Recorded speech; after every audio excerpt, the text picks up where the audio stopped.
I started an organisation called Knitting for Africa in 2005, and the object of that was to go into schools and teach children how to knit. So we formed a club called Knitwits in 2 local schools, taught the children how to knit, and then sent their bits and pieces to Africa, mainly to AIDS orphanages but to other organisations as well. That progressed naturally into upcycling, and I formed a company doing upcycling. I've always been very creative.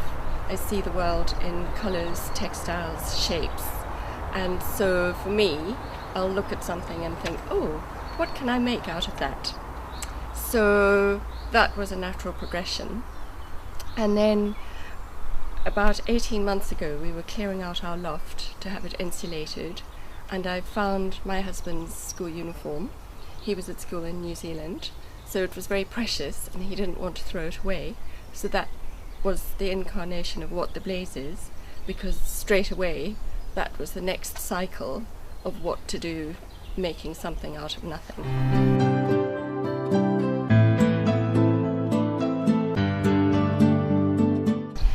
Well, I grew up in Africa, where upcycling has always been prevalent, long before it was fashionable. And I love to make things, and I believe that we're all connected to the things that we own. There's an emotional attachment. So it's great to be able to provide something special for somebody out of something that might otherwise be sitting in a loft.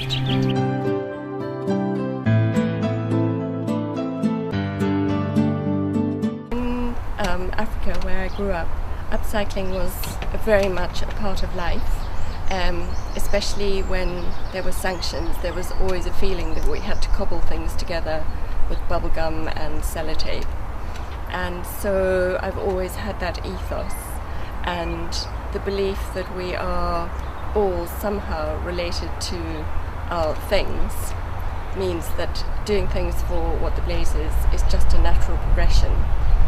So there's an emotional bond with everything. The design element that I've always been very interested in is strong. Each piece that comes into us is very carefully thought out, and the person that it's going to is taken into consideration. So the process becomes very involved, and we believe that the outcome is special to each person that it's made for.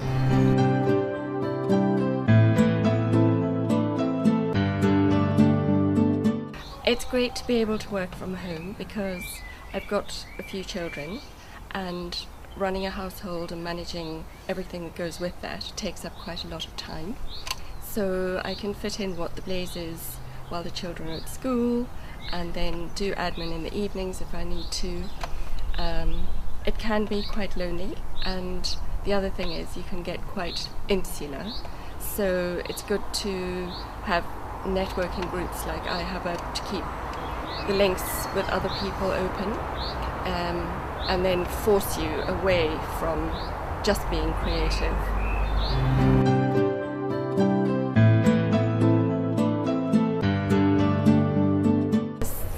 One very personal story.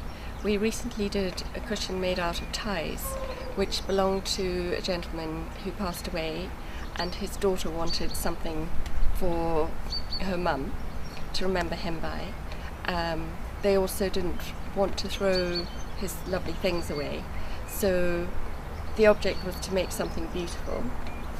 The story behind the ties is lovely, because every year the mum and the daughter would go to Liberties in London for a special day out, have some tea, and then choose the tie for Dad's Christmas present.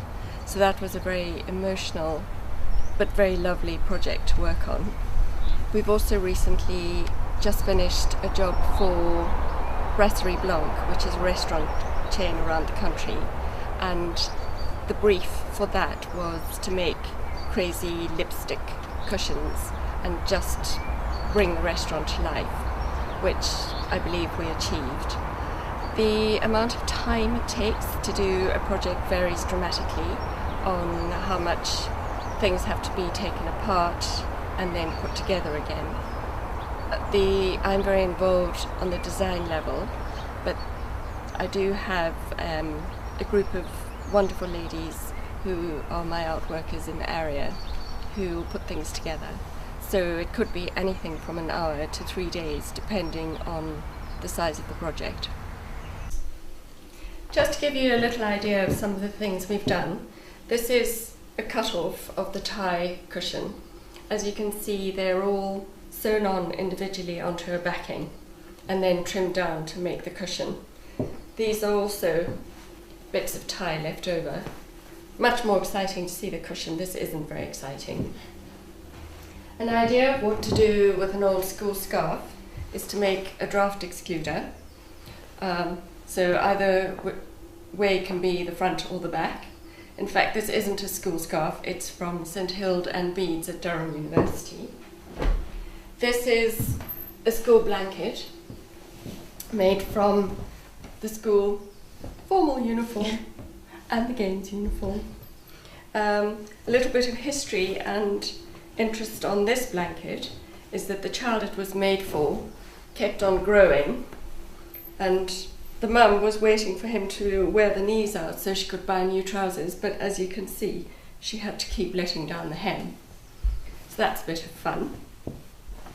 That's got a fleece backing. They can have waterproof backing as well, but the children obviously like to have something cuddly. This is from the same school. It's a picnic cushion.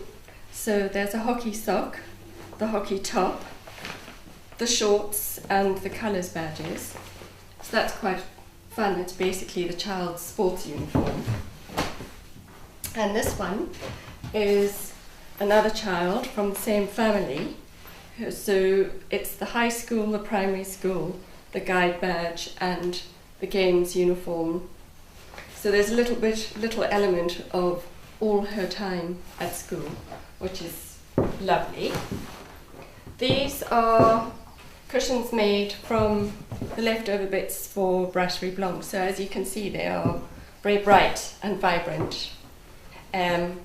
So these cushions are just for sale generally, but that's pretty much how the job went for Brasserie Blanc.